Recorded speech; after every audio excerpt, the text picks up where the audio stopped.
Welcome to NN TV Telugu news. Rangampeta ప్రభుత్వ junior కళాశాలలో డొక్క సీతమ్మ మధ్యాహ్న భోజన పథకాన్ని ప్రారంభించి విద్యార్థులతో కలిసి భోజనం చేసిన అనపర్తి శాసనసభ్యులు నల్లమిల్లి రామకృష్ణారెడ్డి. ఈ సందర్భంగా నల్లమిల్లి మాట్లాడుతూ విద్యార్థులు శారీరకంగా మానసికంగా బలవంతులు కావాలనే సదుద్దేశంతో ఇంటర్మీడియట్ విద్యార్థులకు కూడా మధ్యాహ్న భోజనం అందించాలని కూటమి ప్రభుత్వం వచ్చిన తర్వాత విద్యాశాఖ మంత్రి నారా లోకేష్ ఆలోచించడం, దాన్ని ఈరోజు ప్రారంభించడం జరిగిందని, ప్రభుత్వంలో కేంద్ర సాయంతో పెట్టిన పథకాలకు కూడా జగనన్న పథకం అంటూ ఒక ప్రహసనంగా మారిన పరిస్థితిలో నేడు నారా లోకేష్ ఒక మహత్తర మార్పుకి నాంది పలికారని పేర్కొన్నారు.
स्टूडेंट्स पूछा होना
భోజన పథకాన్ని ఇంటర్మీడియట్ విద్యార్థులకి ప్రారంభించుకోవడం జరుగుతుంది. ఆ కార్యక్రమంలో భాగంగా ఈరోజు మన నియోజకవర్గంలో ఉన్న అనేక జూనియర్ కళాశాల రంగంపేట జూనియర్ కళాశాలలో ఈ పథకాన్ని ప్రారంభించుకుంటూ ఉన్నాం.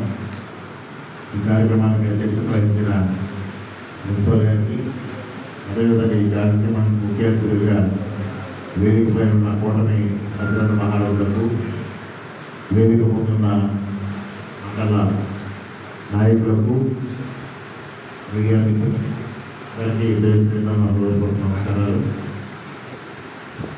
అదేవిధంగా విద్యార్థులకి నా శుభాశిస్సులు. చాలా సంతోషం. ఇవాళ ఇంటర్మీడియట్ విద్యార్థులు కూడా మధ్యాహ్న భోజన పథకం పెట్టాలి, తద్వారా పౌష్టికాహారాన్ని అందించాలి, విద్యార్థులకి మానసికంగా శారీరకంగా బలవంతులుగా చేయాలి అనే ఒక ఆలోచనతో ఇవాళ ఏదైతే మనకి కూటమి ప్రభుత్వం వచ్చిన తర్వాత విద్యాశాఖ మంత్రిగా, మానవ వనరుల అభివృద్ధి శాఖ మంత్రిగా బాధ్యతలు చేపట్టిన వాళ్ళ యువనేత నారా లోకేష్ గారి ఆలోచనతో ఈ కార్యక్రమాలను రూపొందించుకోవడం తీసుకోవడం జరిగింది. ముఖ్యంగా గత ప్రభుత్వంలో చూసాం ఈ మిడ్ డే మీల్స్కి పేర్లు ఏ విధంగా ఉండేది. జగనన్న కోరుకుందా దీనికి కేటాయించేది కేంద్ర ప్రభుత్వం 432 కోట్లు కేటాయిస్తూ ఉంది, రాష్ట్ర ప్రభుత్వం 1422 కోట్లు కేటాయిస్తూ ఉంది. కేంద్ర రాష్ట్ర ప్రభుత్వాలు జరుగుతున్న కార్యక్రమానికి జగనన్న కోరుకుందా అన్నారు. ఈయన పేరు కూడా మీ అందరికీ తెలుసు. ఏదైన పేరు ఒక ప్రహసనంగా మారిన పరిస్థితి. ఇవాళ ఒక అత్యుత్తమ విధానానికి తెరతీశారు లోకేష్ గారు. ఏదైతే మన ప్రాంతంలో తూర్పుగోదావరి జిల్లాలో అన్నపూర్ణగా వెలిసిన డొక్కా సీతమ్మ గారు భోజనం అంటే మనకు గుర్తొచ్చేది డొక్కా సీతమ్మ గారు. ఏ సమయంలో వెళ్ళినా భోజనం పెట్టిన మహాతల్లి. అటువంటి మహాతల్లికి గతంలో చంద్రబాబు నాయుడు గారు గన్నవరం యాక్టివ్ వాళ్ళు పేరు పెట్టడం జరిగింది. ఇవాళ లోకేష్ గారు ఈ మధ్యాహ్న భోజన పథకం ఏదైతే ఉందో ఆ పథకానికి ఆ మహాతల్లి పేరు పెట్టడం అనేది చాలా సముచితమైన. మీ అందరూ హస్తద్వారాలతో లోకేష్ గారు అదేవిధంగా ఇవాళ కిట్స్ ఇస్తూ ఉన్నాం. ఆ కిట్స్కి డాక్టర్ సర్వేపల్లి రాధాకృష్ణ గారి పేరు పెట్టారు. ఇటువంటి మహానుభావులు పేర్లు పెట్టడం ద్వారా ఒక మంచి మెసేజ్ని మీ అందరికీ ఇవ్వడం జరుగుతూ ఉంది. వాళ్ళందరినీ ఒకసారి గుర్తు చేసుకోవడం జరుగుతూ ఉంది. ఇందాక అమ్మాయి బాల సరస్వతి మాట్లాడింది డ్రగ్స్ గురించి. అటువంటి వాటికి జగన్మోహన్ రెడ్డి గారి పేరు పెడితే సముచితంగా ఉంటుంది. ఆ సరఫరా పథకం డ్రగ్స్ సరఫరా పథకాలు లాంటివి పెట్టుకుంటే బాగుంటుంది తప్పించి వీటికి వారి కోరికొందరు ఆ పేరు పెట్టడం అనేది చాలా అసంబద్ధమైన నిర్ణయం. వాటిని అటువంటి వ్యవస్థల్ని సమూలంగా మార్పు చేసి ఇటువంటి మహానుభావుల పేరు పెట్టడం ద్వారా అబ్దుల్ కలాం గారి పేరు ఉదాహరణ పెట్టుకోవడం జరిగింది. అక్కడ సర్వేపల్లి రాధాకృష్ణ గారి పేరు ఉదాహరణ పెట్టుకోవడం జరిగింది. డొక్కా సీతమ్మ గారి పేరు పెట్టుకోవడం జరిగింది. ఈ విధమైన కార్యక్రమాల్ని కూటమి ప్రభుత్వం ఏ విధంగా నిర్ణయాలు తీసుకుంటుంది అనేది ఇది ఒక ఉదాహరణ మాత్రమే అని మీ అందరికీ తెలియజేస్తాం. అదేవిధంగా మేడం చెప్పారు, స్టూడెంట్స్లో 80% 7% ఉంటుందండి. అది చాలా ప్రమాదకరమైన విషయం. దానివల్ల శారీరక ఆరోగ్యం ఇబ్బంది కలగడమే కాకుండా మానసికంగా కూడా ఆరోగ్యంగా ఉండవచ్చు. ఎప్పుడైతే హెమోగ్లోబిన్ పర్సంటేజ్ తగ్గిందో మనలో ఆక్సిజన్ లెవెల్స్ పడిపోవడం,